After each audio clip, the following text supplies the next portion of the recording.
Tepangaken kawula Dini Dwi Pratiwi badhe nyekar tembang pocong laras Lendro Patet Manyura sugeng midhangetaken. Titilarasipun nam nam molu cici ciro nam nam molu ciro nam luroci ciro cilu roci nam lulu molu roroci nam lumonam luro.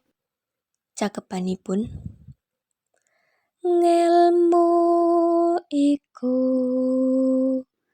kalakone kanthi laku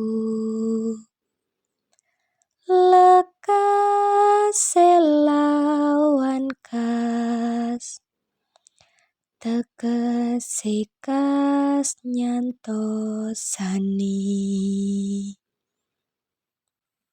setya butya pangekase tur angkara. Maknanipun sekar pocong ngelmu iku kalakone kanthi laku duweni makna tembang gambuh pupuh kaping 4 lekase lawan kas duweni makna kang diamongake utawa diandharakake perilaku kang ora bener. Tegese kas nyantosani duweni makna tanpa pituduh ndadekake rekoso. Setya budaya pangekase dur angkara duweni makna saya suwe saya dadi kulino. Matur nuwun.